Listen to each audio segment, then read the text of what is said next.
아레오바고 설교를 한 적으로 연애라는 걸 합니다. 우리 모두의 마음속에는 좀 더 잘 예배드리고 싶은 마음이 있습니다. 하나님 앞에 예배한다는 것은 그분 앞에 잘 듣는다는 것을 의미하기도 합니다. 여러분, 우리가 말씀을 들을 때 하나님께서 우리 가운데 주의 성령을 부어주실 줄로 믿습니다. 바울이 홀로 아덴에 가면서 그 도시를 유심히 살펴보는 가운데 그 아름다운 문명도 얼마든지 그 마음에 눈에 들어왔을 때이고 감동을 주었을 때임에도 불구하고 바울의 마음의 중심을 찌른 것은 무엇이냐면 그 같은 문명이 발달한 도시에서 많은 사람들이 우상 안에 짓눌려 있는 것을 바라보았습니다. 마음에 견딜 수 없는 분노를 가지고 객분에서 듣겠습니까? 뭐 여러분 땅 밟기 했습니까? 아니면 신전이나 신상을 파괴했습니까? 이런 것도 하지 아니하고 그 마음에 불붙는 분노 때문에 복음을 전합니다. 그래서 몇 사람이 예수님을 구원에 이르게 된 것을 우리가 지난 시간에 생각해 보았습니다. 바울이 아덴에 도착했을 때는요, 예수 믿는 사람이 한 사람도 없었지만 그 아덴을 떠나갈 때는요, 적어도 한 교회가 개척된 것을 우리가 잘 알고 있습니다. 34절에 보시면 몇 사람이 그를 가까이 하여 믿음이라고 말하는 것을 볼 수가 있습니다. 여러분, 우리는요, 무엇을 어떻게 보느냐가 참 중요합니다. 그것이 곧 우리 하는 행동을 결정하게 되고 있습니다. 우리가 하는 행동이 어떠냐에 따라서요, 얻는 결과가 달라질 수밖에 없습니다. 바울은 얼마든지 아덴 도시를 관광할 수 있지만 그렇게 하지 아니하고 그 도시에 우상이 지는 것을 보고 오히려 복음의 분감이 터졌습니다. 그래서 복음을 전하고 복음을 전했더니 얻은 결과가 무엇입니까? 하나의 교회가 생겨나는 것을 우리가 보았지 않습니까? 그것 때문에 바울은요, 안식일이면 유대인의 해당에서 복음을 전하고 평일이면 날마다 시장과 저자에서 그 헬라 사람들에게, 이방인들에게 하나님의 말씀을 전하는 것을 우리가 잘 압니다. 이렇게 말씀을 전하고 있으니까 그 당시에 가장 유명한 철학자들, 에피쿠르스 학파들, 그 다음에 스토아 학파들. 에피쿠르스 학파는요, 쾌락주의입니다. 그죠? 어차피 짧은 생에 살다 가는데 마음껏 즐기고 살자. 근데 스토아 학파는 그렇지 않습니다. 그렇지 않다. 우리가 이 짧은 생을 그렇게 살아서는 안 된다. 긍족하고 절제하며 살아야 된다. 그런 상반된 철학사조를 가진 사람들이 바울이 하는 이야기를 듣고 바울의 말을 더 듣고자 싶어서 그를 붙들고 어디로 데려갔냐면 저 아레오바고로 데려갔습니다. 이 아레오바고는 아레스라는 말과 파고스라는 말의 합성어입니다. 아레스는요,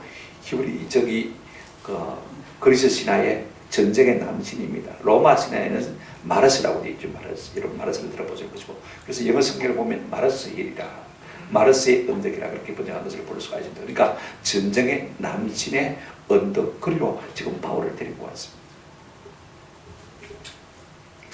저들은요, 바울을 보고 말쟁이라 그러면서요, 새로운 것을 가르치는 사람이라고 생각했습니다. 또 이상한 것을 가르치는 사람들이라고 생각했습니다. 그런데 이상한 것은요, 그들이 바울의 말을 더듬기로 하는 것을 볼 수가 있어요. 그래서 지금 바울이 이 아레오파고라는 그 언덕으로 가서 사람들에게, 그들에게 복음을 전하는데 놀라운 것은요, 그들 가운데서도 예수를 믿는 사람이 생겨났다는 사실인 것입니다. 도대체 바울이 무슨 설교를 했을까? 오늘 본문이 우리에게 그걸 말해주고 있습니다. 우리가 이 아레오파고 언덕으로 올라가게 되면 이제 막 계단을 가봐야 한 20개 계단도 안 될 것 같아요. 그죠? 조금 상층부에 올라가면 오른쪽에 이제 동판으로 오늘 바울이 한 설교가 기록이 되어 있습니다. 22절부터 31절 말씀을 헬라로 다 기록하는 것을 볼 수 있는데, 이렇게 한번 가시거든 유심히 보시기를 바랍니다. 이제 우리가 이 바울의 아레오바고 설교에 대해서 좀 생각해 봤으면 좋겠습니다. 첫째, 바울의 설교의 서론에 대해서 좀 생각해 봤으면 좋겠다는 생각이 듭니다. 어떻게 설교를 시작했느냐, 저는 관심이 많아요. 왜냐하면 이 서론이 사람의 마음을 딱 결정짓게 만들기 때문에 사람들은 말을 시작하면 16초 안에 일반적으로 결정한다고 해요. 내가 이 말을 들을 것인가 말 것인가. 참 중요하다는 생각이죠. 오늘 본문을 보게 되면요, 이 바울의 청중에 대한 바른 이해와 마음과 마음을 잇는 접촉점이 탁월한 것을 볼 수 있어요. 오늘 본문을 보시면 그런데, 첫째로 바울은 지금 청중이 누구인지를 분명히 알고 있는 것을 보고 또 누구인지를 분명히 하고 있는 것을 볼 수가 있습니다. 22절 한번 보시기 바랍니다. 바울이 아레오바고 가운데 서서 말하되, 한번 따라합시다. 아덴 사람들아. 지금 그는 아시아 사람입니다. 히브리 사람입니다. 그죠? 모국가 히브리. 그때 지금 그가 어디로 왔습니까? 유럽으로 왔습니다. 생김새가 조금 다르겠죠. 그죠? 그 다음에 지금 헬라어를 쓰고 있습니다. 바울은 이중언어를 쓰고 있는데, 왜냐하면 어릴 때부터 그가 다소에서 태어났기 때문에 그렇습니다. 생김새는 조금 달라도 말하는 데는 아무 지장이 없습니다. 그래서 그가 지금 그 청족이 누구인지를 자기 마음속으로 스스로 좀 새기고 있습니다. 우리 말로 지금식으로 표현하면 존경하는 아덴 시민 여러분, 이렇게 말했겠죠. 그죠? 그러면서 자기가 지금 자기를 가다듬고 있는 거예요. 내 말을 듣고 있는 사람은 유대인이 아니고 히브리 사람이 아니고 아덴 사람들이다 하고 자기 스스로에게 각인을 시키고 있는 것을 볼 수가 있습니다. 만약에 유대인 회당에서 유대인들에게 복음을 전했다면 구약 성경을 인용해서 하나님 말씀을 전하면 될 것입니다. 그런데 지금 자기의 설교를 듣고 있는 사람은요, 한 번도 구약 성경에 대해서 들어본 적도 없고 참 하나님이 누구신지에 대해서 한 번도 들어본 적이 없는 사람들인 것입니다. 그래서 뭐라고 시작하고 있습니까? 바울은 지금 자기의 관심사가 아니라 그들의 관심사에 대해서 먼저 말하고 있는 것을 봅니다. 22절 하반절에 보시면요, 너희를 보니, 한번 따라합시다. 범사에 종교성이 많도다. 여러분들을 보니까 세상 어느 민족보다도 종교심이 참 많습니다. 그들의 종교심을 지금 칭찬하고 있는 것을 볼 수가 있습니다. 이 말을 들은 아마 그리스 사람들은 굉장히 기분이 좋았을 것 같아요. 이 바울이라는 작자가 도대체 무슨 말을 하고 있냐, 지금 꼬라보고 있는데 말입니다.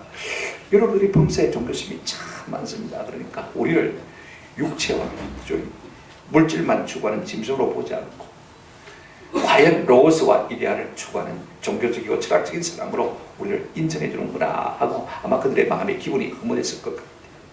사실 여러분, 아덴 사람들은요, 종교가 그 일상이라고 말할 수가 있습니다. 어딜 가나 신전이 있었고 신상이 있습니다. 우리가 캄보디아나 태국에 가보면 그렇지 않습니까? 저희 거리거리마다, 골목마다, 집집마다 다 신전이 있고 신상이 있는 것을 볼 수가 있습니다. 그러니까 여러분, 종교성이 충만한 사람들 아닙니까? 자타가 다 인정할수록 종교성이 충만한 사람들인 것입니다. 근데 바울은요, 이 아덴을 보고 처음에 어떤 느낌을 가졌습니까? 그 문명의 도시가, 그 똑똑한 사람들이 사는 동네가 말입니다, 우상에 짓눌리는 것을 보고 마음에 울분을 느꼈던 사람인 것입니다. 그럼에도 불구하고 그는 좋게 그들에 대해서 긍정적으로 말하고 있는 것을 볼 수가 있습니다. 사람들은요, 내 생각만 말하면 별로 안 좋아해요. 그죠? 그들의 생각을 먼저 말해줄 때 참 좋아하는 것을 볼 수가 있습니다. 그가 보고 들은 것을 가지고 접촉점을 삼는 것을 볼 수가 있습니다. 23절 한번 보실까요? 내가 두루다니며 너희가 위하는 것을 보다가 알지 못하는 신에게라고 새긴 난도 보았으니 그런즉 너희가 알지 못하고 위하는 그것을 내가 너희에게 알게 하리라. 자, 여러분 보십시오. 바울은요, 지금 무엇을 보았습니까? 그 거대한 문명의 도시 아덴이 말입니다, 우상에 잠겨있는 것을 보았습니다. 그리고 마음의 울분을 느끼지 않습니까? 돌아보니까 말입니다, 수많은 신상이 있고 신전이 있는데 아마 그 당시에 학자들에 의하면 3만여 종의 신들이 있었다고 해요. 근데 그 많은 신을 선포했음에도 불구하고 뭔가 마음에 불안하니까 어떤 재단이 있는데 거기는 뭐라고 썼냐면요, 그 신의 이름이 알지 못하는 신이라 그렇게 이름을 쓴 것을 보았다는 것입니다. 여러분, 참 그래요. 그렇게 많은 신이 있음에도 불구하고 또 신이 이름이 빠졌을까 싶어서 무슨 신의 이름이 있습니까? 알지 못하는 신, 이렇게 새긴 그런 재단이 있더라는 것입니다. 그러니 여러분, 얼마나 그들이 종교적인가를 우리가 알 수가 있습니다. 이것으로 끝나버리는 생각입니다. 바울은요, 그들에게 말하기 시작하면서 분명히 말하고 있는 것이 무엇이냐면요, 분명히 좋게 친근하게 그죠? 말하고 있습니다만 그러면서도 저들의 문제가 무엇인지, 내가 말하고자 하는 주제가 무엇인지를 분명히 하고 있습니다. 23절 하반절에 보시면요, 그런즉 너희가 알지 못하고 위하는 그것을 내가 너희에게 알게 하리라. 너희들이 신을 찾는데 종교심이 많은데, 그런데 진작 내가 보니까 3만 개의 신이 있고 또 알지 못하는 신의 재단도 있으니까 내가 보니까 여러분들이 참신을 모르고 있다. 내가 여러분에게 참신이 누구인지, 하나님이 어떤 분인지 말해주겠다라고 분명히 말하고 있는 것을 우리가 볼 수가 있습니다. 이것이 바울 설교의 설교입니다. 오늘 제가 제목을 말했지 않습니까? 바울의 무슨 설교요? 아레오파고 설교라 제목을 정했습니다. 이제 그가 한 말이 무엇인지 좀 보십시오. 본론에 대해서 먼저 생각해 보시겠습니다. 여러분, 바울은요, 그 아덴의 사람들의 문제가 무엇인지를 분명히 알고 주제를 분명히 밝혔습니다. 여러분들이 알지 못하는 신을 숨고 있는데 내가 아는 참 하나님에 대해서 지금 말하겠다 하고 분명히 말했지 않습니까? 여러분, 뭐 때문에 저들이 알지 못하는 신이란 재단을 만들었겠습니까? 3만 여종의 신들을 섬기고 말고 불구하고요, 그들 마음에 불안한 구석이 있습니다. 보십시오. 만약에 3만 1번째 신이 있다면요, 우리가 3만 명만 신만 섬기면 그 나머지 한 명의 신이 우리에게 불쾌하게 생각할 수 있겠습니까? 없었겠습니까? 불쾌하게 생각할 수 있겠단 말이에요. 그러니까 불안하니까 말입니다. 그래서 알지 못하는 신이라는 이름도 써서 그에게도 제사했다, 그 말인 것입니다. 여러분, 우상을 섬기는 사람들은요, 우상을 많이 섬기면 섬길수록 편안할 것 같은데 그렇지 않습니다. 많이 섬기는 사람일수록 많이 불안한 것을 볼 수가 있습니다. 문제는요, 많이 섬기는 것이 중요한 것이 아니고 참 하나님이 누구신가, 그 하나님을 섬기는 것이 참 중요한 것입니다. 여러분, 우리가 시편 18편에 보시면 29절에 다윗이 왕으로서 전쟁에 많이 나가지 않으면 안 되는 그런 왕이었습니다. 왕이라고 했어요. 목숨이 10개 아닙니다. 그죠? 한 번 죽고 또 살아나고 또 한 번 죽고 또 살아나고 10번 정도는 죽고 살아날 수 있는 사람이 아닙니다. 모든 사람 목숨이 똑같습니다. 그럼에도 불구하고 다윗이 전쟁에 힘있게 나가는 것을 볼 수 있는데 18장 29절에 이렇게 말하고 있습니다. 내가 주를 의뢰하고 적군을 향해 마며 달리며 내 하나님을 의지하고 뭘 뛰어넘나이다? 담을 뛰어넘나이다. 많은 신을 섬기는 것이 문제가 아니고 참 하나님을 바로 발견하면요, 강하고 담대할 수 있는 것입니다. 전쟁에 나아가서도 목숨이 10개 아님에도 불구하고 하나님을 힘있게 의지하고 담대함을 얻을 수가 있는 것입니다. 이것이 기독교 신앙인 것입니다. 지금 바울은요, 제대로 하나님을 알지 못하는 이 아덴 사람에게 참 하나님에 대해서 말하겠다라고 말하고 있는 것을 볼 수가 있습니다. 여러분들 어떻습니까? 안 믿는 사람에게 하나님에 대해서 말하라고 하면 얼마나 말할 수 있을 것 같습니까? 몇 분이나 말할 수 있을 것 같습니까? 한두 마디 말하고 나면 할 것이 없는 그런 사람이 아닌지 잘 모르겠습니다만은요, 우리가 좀 하나님을 좀 깊이 알고 하나님에 대해서 사람들에게 좀 마음껏 말할 수 있는 그런 준비가 되는 사람이 되었으면 참 좋겠다 싶은 생각이 들어요. 첫째로 바울은요, 이 이방 사람들에게, 아덴 사람들에게 하나님이 어떤 분이라고 말하고 있냐면, 하나님은 우주와 만물을 창조하시고 다스리는 분으로 선포하고 있는 것을 우리가 볼 수가 있습니다. 24절 한번 보실까요? 우주와 그 가운데 있는 만물을 지으신 하나님께서는 천지의 주제신이 손으로 지은 전에 계시지 아니하시고, 지금 바울은 이 이방 사람들에게 하나님을 어떤 분으로 소개하고 있냐면 천지 만물을 손으로 마셨다고요? 지으셨다, 창조하셨다라고 소개하고 있는 것을 볼 수가 있습니다. 여러분, 지으신 분이 주인이고, 그죠? 지으신 분이 다스리는 것은 마땅하지 않습니까? 하나님이 누구라고요? 창조주시다. 이 말 속에 어떤 의미가 포함되어 있냐면, 진짜 우리의 하나님이시라면 그분은 마땅히 어떤 분이 한다고요? 창조주여야 진짜 우리 하나님이 될 수 있는 자격이 있다, 그 말이 그렇습니다. 지금 바울이 이 이방인들에게 구약 성경을 인용하고 있지 않지만 성경을 그대로 말하고 있습니다. 창세기 1장 1절에 뭐라고 시작하고 있습니까? 태초에 하나님이 뭘 하셨다고요? 천지를 창조하셨다. 그 천지를 창조하신 분이 누구시다? 하나님이라는 사실을 분명히 지금 바울이 이 아덴 사람들에게 말하고 있는 것을 볼 수가 있습니다. 성경에 하나님이 천지를 창조하신 사실을 수없이 말하고 있습니다. 근데 지금 바울의 설교 속에는 어떤 의미가 있냐면, 적어도 참신이 되려면 천지 만물을 지으시고 창조하신 분이어야만, 그분이 주인이시고 그분이 다스리는 분이 되어야만 마땅히 하나님이라는 사실을 말하고 있는 것을 볼 수가 있습니다. 천지를 만물을 지으신 하나님이라면 크신 하나님입니다. 그죠? 위대하신 하나님이 틀림없는 것입니다. 자, 그런 하나님이라면요, 한번 생각해 보십시오. 자연스럽게 어떤 생각이 듭니까? 24절 하반절에 보시면 이렇게 말하고 있습니다. 손으로 지은 전에 계시지 아니하고 그랬습니다. 그죠? 우주보다 크신 하나님, 우주를 만드신 하나님인데 그 하나님께서 조그마한 우리 인생이 손으로 지은 집에 거하시겠습니까? 한번 생각해 보십시오.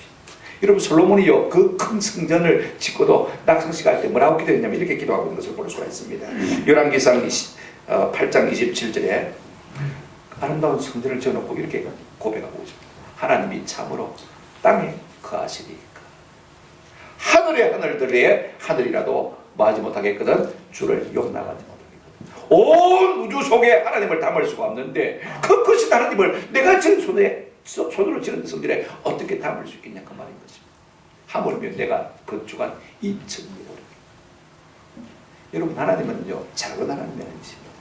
크신 하나님, 우주보다 크신 하나님인데 어떻게 사람이 손으로 지은 그 집에 거하겠느냐. 지금 솔로몬의 고백인 것입니다. 지금 바울도 그렇게 설교하고 있습니다. 저기 파르테논 신전이 있고 저기 제우스 신전이 있지만 그러나 사람이 지은 집에 하나님 가실 분이 아니다. 그 다음에 여러분 뭐라고 했습니까? 무엇이 부족해서 사람의 섬김을 받으시는 분이 아니다라고 말하고 있는 것을 볼 수가 있습니다. 오늘 우리가 하나님 앞에 예배를 나왔지만은요, 하나님께서 무엇이 부족해서 우리의 것을 요구하시는 분이 결단코 아닙니다. 성경을 한번 같이 읽어보실까요? 미가서 6장 6절부터 8절인데 아마 화면에 없을 것 같아요. 제가 읽어드리겠습니다. 미가서 6장 6절 8절에 보시면 내가 무엇을 가지고 여호와 앞에 나아가며 높으신 하나님께 경배할까? 내가 번제물로 일련된 송아지를 가지고 그 앞에 나아갈까? 하나님 여호와께서 천천의 수양이나 만만의 강물 같은 기름을 기뻐하실까? 내 허물을 위하여 내 맏아들을 내 영혼의 죄로 말미암아 내 몸의 열매를 드릴까? 사람아, 주께서 선한 것이 무엇임을 내게 보이셨나니 여호와께서 네게 구하시는 것은 오직 정의를 행하며 인자를 사랑하며 겸손히 내 하나님과 동행하는 것이 아니냐. 무슨 하나님이 부족했어요? 거지라서 우리에게 무엇을 원하시는 것 결단코 아닙니다. 하나님과 같이 되기를 원하고 있는 것을 우리가 볼 수가 있습니다. 그러니까 여러분, 이 아덴 사람들이 얼마나 잘못하고 있습니까? 엉거니 그것을 지금 깨닫게 하고 있는 것을 볼 수가 있습니다. 그 다음에 두 번째로 우리가 말하는 하나님은 어떤 분이냐면요, 바울은 하나님을 사람을 지으시고 사람의 연대와 거주의 한계를 정하시는 분으로 선포하고 있는 것을 볼 수가 있습니다. 26절 한번 보십시다. 인류의 모든 족속을 한 혈통으로, 이 번째는 좀 그렇습니다만 한 사람 아담으로부터 만드사 온 땅에 살게 하시고 그들의 연대를 정하시며 거주의 경계를 정하셨습니다. 하나님은 우주 만물을 창조하셨을 뿐 아니라 당신의 형상과 모양대로 우리 인생을 마신 분이라고요? 지어주신 분인 것입니다. 인생을 지어주고 네 마음대로 살아라고 내던져 주신 분이 아니십니다. 인간의 운명을 결정짓는 분이 누구시라고요? 하나님이신데요. 뭘 결정짓냐면 연대, 우리가 얼마나 살 것인가, 그 다음에 어디에 살 것인가, 거주의 한계를 결정하신 분이라고 말하고 있는 것을 볼 수가 있습니다. 여러분, 하나님은요, 자기 형상과 모양대로 사람을 지었을 뿐 아니라 우리의 모든 연대를 결정하신 분입니다. 이거 우리가 아세요? 모세는 시편 90편에서 이렇게 기도합니다. 10절에 우리의 연수가 70이요 강건하면 뭐라고요? 80이라도 그 연수의 자랑은 수고와 슬픔뿐이요 신수기간에 우리가 날아가라. 요즘 백수시들하고 우리가 자랑을 하지만은요, 사실은 80, 90 넘어가면 제대로 인생 가치를 못합니다. 그죠? 뭐 김행석 교수 같은 사람이 100살이 넘어서도 지금 강연하고 다닙니다만 특별한 경우가 있습니다만 보통 우리가 평균으로 말하면 70이고 강건하면 80이고 그 넘어가면 그 다음에 요양병원 신세를 다 제대로 것을 우리가 볼 수가 있습니다. 왜 하나님께서 우리에게 이렇게 말씀하십니까? 우리 인생이 70, 강건하면 80 그 정도 살 줄 알고 인생을 계획하고 설계하고 그렇게 살아가라 그 말이거든요. 미리 지침을 주시고 한계를 딱 정하신 것을 볼 수가 있습니다. 그런가 하면 거주의 한계를 정하셨다라고 말씀하고 있습니다. 왜 우리가 부산 땅에 태어났습니까? 하나님의 뜻이 있을 거예요. 그죠? 미국 땅에 태어났으면 얼마나 좋았을 거죠. 우리가 부산 땅에 살면서 하나님을 발견하고 하나님의 섬기기가 좋으니까 우리를 부산 땅에 살게 하신 것을 우리가 볼 수가 있습니다. 여러분, 사람이요, 아무리 과학이 발달하고 아무리 교통이 발달해도요, 온 세상에 동시에 살 수 있는 것은 결단코 아닙니다. 내가 땅을 뭐 몇만 평까지 있고 해외도 땅이 엄청나게 다를지라도요, 사람은 거주의 한계가 있습니다. 사회학자들에 의하면 사람이 일평생 자기 집에서 사는 데서 6km를 잘 벗어나는 일이 없다고 그래요. 반경 6km를 벗어나서 사는 일이 별로 없다. 물론 여행 가기도 합니다. 출장 가기도 합니다만 그러나 언젠가 다시 돌아오게 있어요. 뺑뺑 그 한계 속에서 맴도는 것을 볼 수가 있습니다. 이렇게 인생의 한계를 정하신 분이 누구시라고요? 하나님이시다라고 말하면서 이렇게 하신 이유가 있습니다. 하나님은 결단코 우리가 동떨어진 하나님이 아니심을 말씀하고 있는 것을 볼 수가 있습니다. 27절에 보시면 하반절에 이렇게 말하고 있습니다. 그는 우리 각 사람에게서 한번 더 합시다. 멀리 계시지 아니하시도다. 우리의 삶과 동떨어진 분이 아니라는 것입니다. 무엇 때문에 그렇게 하시는 것입니다. 가까이 계시는 것입니다. 27절 전반절에 이렇게 말하고 있습니다. 이는 사람으로 혹 하나님을 더듬어 찾아 발견하게 하려 하십니다. 여러분, 사람은요, 하나님 가까이 계시기 때문에 희미하게 하나님의 존재를 느끼는 것입니다. 교회 앞에 만발한 여러분 벚꽃을 보면서도 우리가 하나님의 존재를 묵상할 수가 있는 것입니다. 하나님 우리가 찾아가는 거 아니고요. 하나님 우리에게 찾아오시는 것입니다. 아담이 범죄했을 때 하나님께서 그 숲속에 찾아오셨습니다. 아담아 내가 어디 있냐, 그죠? 그래서 하나님은 찾아오셔서 자기를 드러내시고 나신 것을 볼 수가 있어요. 자연 만물을 통해서, 그 다음에 모든 우리가 만나는 사건을 통해서, 그 다음에 하나님의 말씀을 특별 계시를 통해서, 그죠? 우리에게 하나님의 어떤 분을 자꾸 가르쳐 주기로 나신 것을 볼 수가 있어요.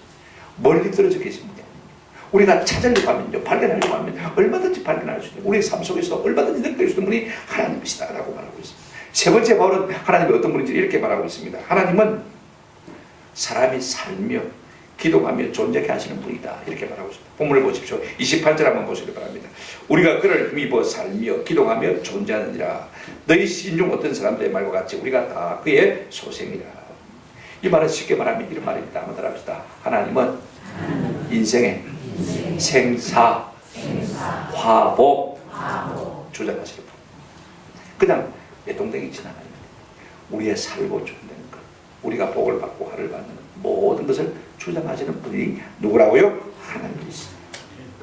이거 우리가 아세요. 내가 내 마음대로 인생을 사는 것 같지만 그렇지 않습니다. 하나님이 우리 인생을 화복을 주장하시는 것입니다.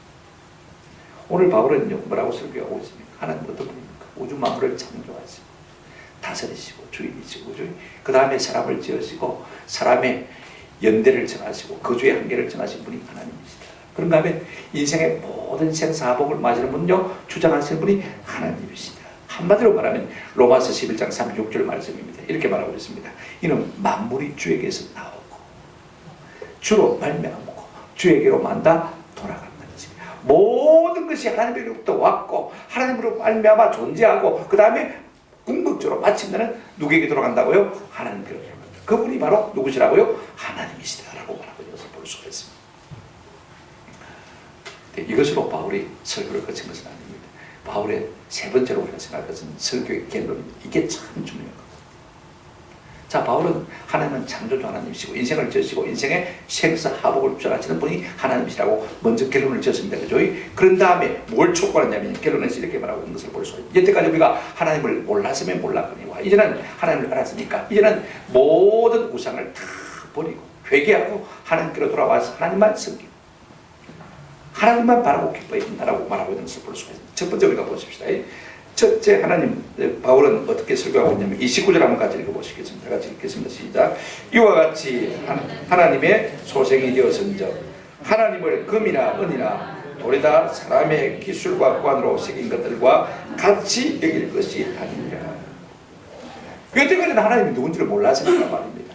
막연하게 하나님을 만들어 생각했습니다. 그죠?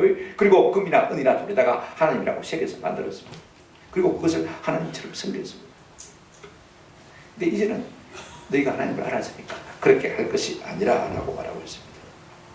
여러분, 사람들은 그렇습니다. 자꾸 내 마음속에 만드심을 가지고 하나님처럼 생각하고 있는 경향이 있습니다. 그리고 우상을 만들지 않습니까?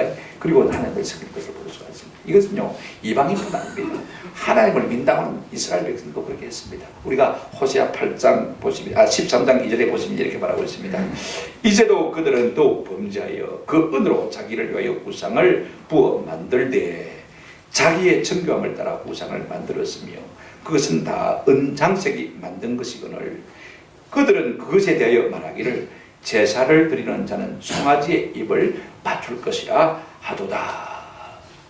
금과 은을 가지고 뭘 만들었다 말입니까? 송아지를 만들어 놓고 그것이 하나님이라 하고 그렇게 섬겼다고 합니다. 누가요? 이스라엘 백성들이 그렇게 했다는 거예요. 하나님을 모르는 사람들이 아닙니다. 하나님을 알면도 불구하고 자꾸 자기들의 마음속에 우상을 만드는 것을 볼 수가 있습니다. 송아지를 만들었습니다. 왜 송아지를 만들었습니까? 한번 생각해 보십시오. 송아지는 열심히 일만 하고요. 화냅니까? 안 냅니까? 화를 낼 줄 모릅니다. 송아지는 우리에게 모든 것 다 줍니다. 꼬리까지 줍니다. 발목까지 줍니다. 그죠? 자, 우족탕 먹지 않습니까? 그죠? 족탕 먹지 않습니까? 내장탕 다 먹습니다. 모든 것 다 주는 것이 뭡니까? 송아지. 모든 것 다 내주는 착한 신으로 송아지 신을 만드는 것을 볼 수가 있습니다. 근데 이것을 성경은 우상이라고 말하고 있습니다. 분명한 것은 송아지가 말합니까? 안 합니까? 말하지 않습니다. 우리가 윤리적인 삶을 살아갈 때, 윤리적으로 삶을 살지 못할 때, 그죠? 네가 잘못했다 말 안 합니다. 계시도 없습니다. 그냥 자기만 편하게 기쁘게. 그래서 사람들은 자꾸 우상을 만들어내는 것을 볼 수가 있습니다. 구약시대 이스라엘 백성만 그렇게 한 것이 아닙니다. 오늘 우리도 마찬가지입니다. 하나님을 섬긴다고 하면서도요, 오늘 우리 속에 우상, 우리가 만들어낸 우상이 있습니까? 없습니까? 오늘 모든 현대인들이요, 성공의 신을 다 섬기고 있습니다. 그가 하나님이라고 생각하고 있는 것을 볼 수가 있습니다. 오늘 많은 현대인들이요, 황금의 신을 섬기고 있습니다. 여러분, 주일마저도요, 내가 나가서 일한다면 말입니다. 누굴 섬기는 것입니까? 하나님을 섬기는 것이 아니고 누굴 섬기고 있습니까? 돈을 섬기고 황금을 섬기고 있는 것입니다. 우리가 주일마저도 내 쾌락과 내 즐거움을 위해서 밖에서 산으로 돌러 나가서 논다면요, 누굴 섬기고 있는 것입니까? 쾌락의 신을 섬기는 것입니다. 내 주인이 뭐라고요? 쾌락이라고 인정하는 것이 되는 것을 볼 수가 있습니다.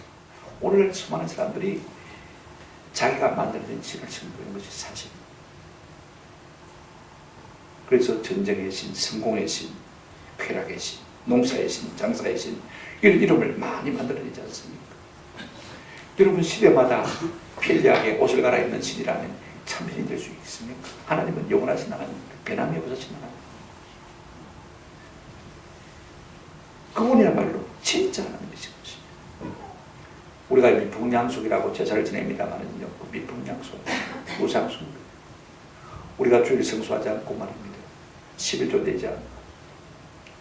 그래서 내가 축적한다고 한다면 그건 돈의 신인 것을 볼 수가 있습니다.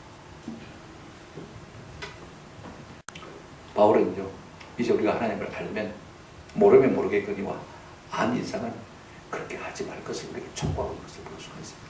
두 번째가 이것입니다. 하나님이 어떤 분인지를 아는 이상 우상 숭배의 죄를 회개하라고 말하고 있습니다. 30절을 보시기 바랍니다.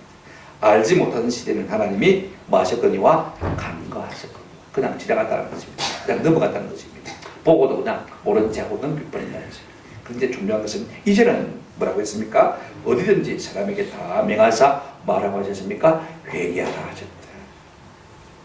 우리가 전에는 하나님에 대해서 잘 몰랐기 때문에 하나님이 몰라서 그랬다라고 봐줬다는 것입니다. 그러나 이제는 하나님이 어떤 분인지 성경을 통해서, 복음 전도를 통해서 온 땅에 전파되었고, 특별히 예수 그리스도를 통해서 하나님의 어떠하심을 나타내 보여줬기 때문에 이제는 변명할 핑계거리가 없다는 것입니다. 그러므로 하나님 앞에 회개하는 길밖에 없다고 말하고 있는 것을 볼 수가 있습니다. 여러분, 우리가 참으로 거듭나면요, 지난날의 우상 숭배한 죄악이 회개되지 않을 수가 없는 것입니다. 생각해 보세요. 우리가 참으로 거듭난 사람이라면요, 지난날에 하나님을 모르고 우상 숭배한 모든 죄에 대해서 억울하고 원통해서 하염없이 퍼즐 앉아서 울 수밖에 없는 거죠. 제가 시골에 있을 때 그런 분들을 참 많이 봤어요. 그냥 마당에 부인네들이 앉아가지고 말입니다. 발 뒷꿈치를 가지고 막 비비면서 얼마나 퍼즐을 우는지, 억울해서 원통해서 하나님 모르고 우상 숭배에 쌓고 속아서 살아온 것이 너무 억울하고 원통해서. 여러분, 이것이 참 그리스도인의 모습인 것입니다. 바울은 데살로니가 교회가 어떻게 하나님을 섬기는지를 이 짧은 두 절을 통해서 우리가 말씀하고 있는데, 데살로니가전서 1장 9절 10절하고 같이 보시기 바랍니다.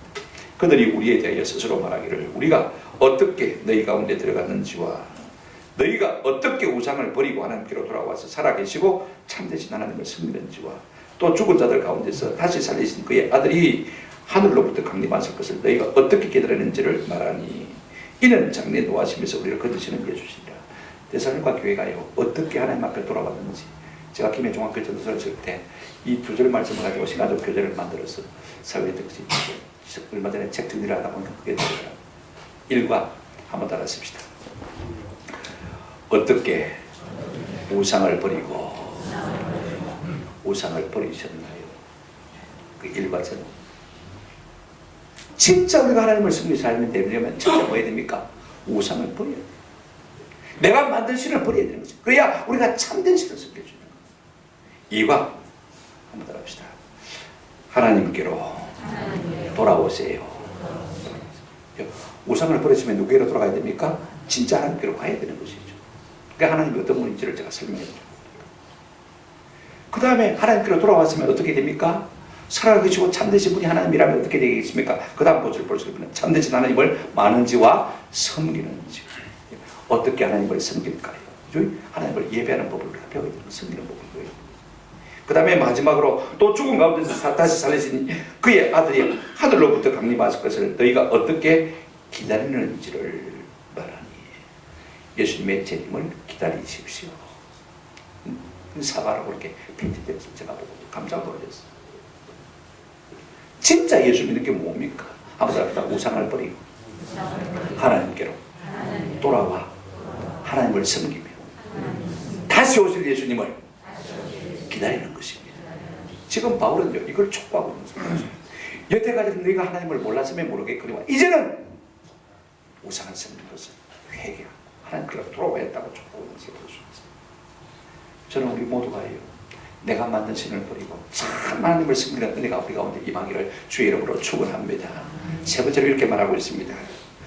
반드시 하나님께서 공의로 온전한 만민을 마실 것이다. 심판하실 것이다. 31절 한번 보시기 바랍니다. 이는 정하신 사람으로 하여금 처자를 공의로 심판하실 날을 작정하시고 이에 그를 죽은 자 가운데서 다시 살리신 것으로 모든 사람에게 믿을 만한 증거를 주셨습니다. 아니라 조금 이제 이게 압축이 됐으니까 우리가 이해하기 어렵습니다만은요. 아마 바울은 하나님에 대해서 설명하다가 마지막으로 예수님에 대해서 말씀하신 것 같아요. 하나님의 아들 예수 그리스도를 이 땅 가운데 보내셔서 그가 우리 죄를 대신해서 십자가에 죽으시고 다시 우리에게 영원한 생명을 주시기 위해서 살아나셨다.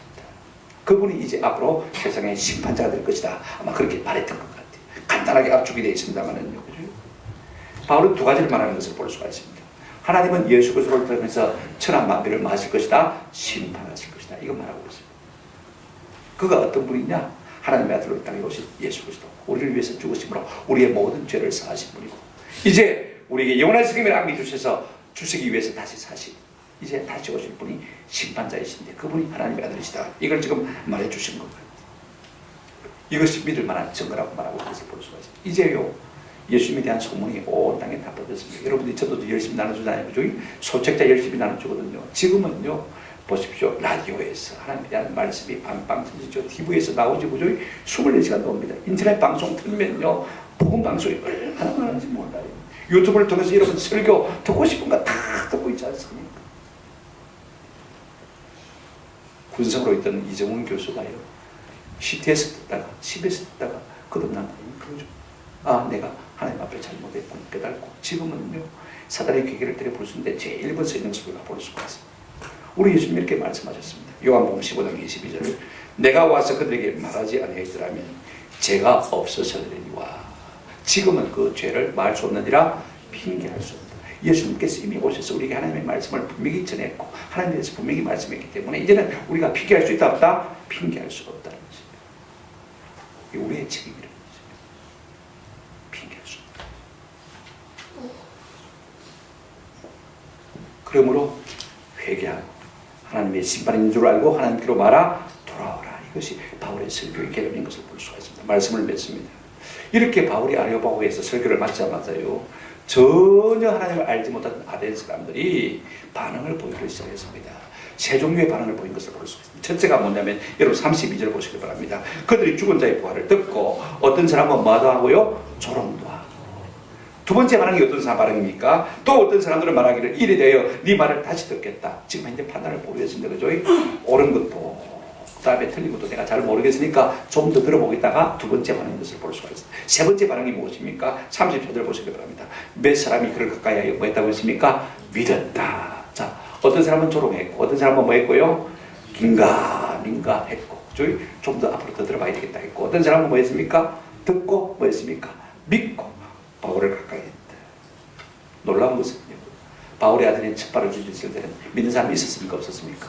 없었습니다. 하나님을 아는 사람이 도무지 없었는데 한 사람도 없었는데 그가 아덴을 떠날 때는 하나님을 믿는 소수의 사람이 생기는 것을 볼 수가 있어요. 중요한 것은요 종교성이 우리가 얼마나 많은 신들을 두려워하고 섬기느냐 그것이 문제다. 한번 합시다. 참 하나님을 알고 섬기는 것이 운명의 관건입니다. 이게 중요합니다. 우리 예수님 요한복음 17장 3절에 이렇게 말씀하십니다. 영생은 곧 유일하신 참 하나님과 그의 보내신 아들 예수 그리스도를 한번 더 합시다. 아는 것이니라. 얼마나 내가 종교성이 많으냐 그게 중요한 게 내가 참 하나님 알고 그의 아들 예수 그리스도를 아는 것이 뭐라고 했습니까? 영생이다. 우리 모두 하나님을 아는 일에 힘쓰시기를 바라고, 하나님을 많이 알고 하나님을 전하는 이 일에 힘쓰는 은혜가 있기를 주님의 이름으로 축원합니다. 여러분, 성경은 우리에게 분명히 이렇게 말하고 있습니다. 무엇 때문에 우리를 하나님의 백성 삼으신 것입니까? 이사야 43장 21절에 이 백성은 내가 나를 위하여 지었나니, 한마디로 합시다. 나를 찬송하게 하려 함이라. 무엇이 부족해서 우리 하나님께서 무엇을 달라고 요구하시는 것은 창조주 하나님 그대로 그 하나님을 인정하고 우리가 그 하나님의 이름을 마음에 듭니까? 높여드리면 되는 거죠. 예배하면 되는 거죠. 그분을 기뻐하면 되는 거죠. 또 하나 있습니다. 베드로전서 2장 9절에 보시면 사도 베드로가 우리에게 이렇게 말하고 있습니다. 그러나 너희는 택하신 족속이요 왕같은 제사장들이요 거룩한 나라요 그의 설과된 백성이니. 우리가 하나님의 백성이라면 어떻게 됩니까? 이는 그 이유를 설명하고 있습니다. 너희를 어두운 데서 불러내어 그의 귀한 빛에 들어가게 하신 이에 아름다운 덕을 한번 따라합시다. 선포하게 하려 하심이라. 선전하게 하려 하십니다. 옛날 성경이 그렇게 말했습니다. 이제 우리가 하나님을 알았다는 말입니다. 우리가 진짜 하나님의 백성이라면, 하나님을 섬기는 사람이라면 우리가 많은 돈을 가지고 섬기는 그것 떠나서 하나님을 예배하고 그 다음에 그분의 아름다움을 어떻게 하는 것입니까? 선전하고 자랑하고 증거하고 전도하는 이것이 우리의 삶인 것입니다. 저는 여러분들이 믿지 않는 사람들에게 심지어는 중이라 할지라도 하나님에 대해서 말할 것을 준비하는 사람들이 되시기를 주의 이름으로 축원합니다. 그리고 그 하나님을 잘 섬기고 예배하고 그 하나님의 아름다운 덕을 자랑하고 선전할 수 있는 저와 여러분 되시기를 주님의 이름으로 축원합니다. 아멘.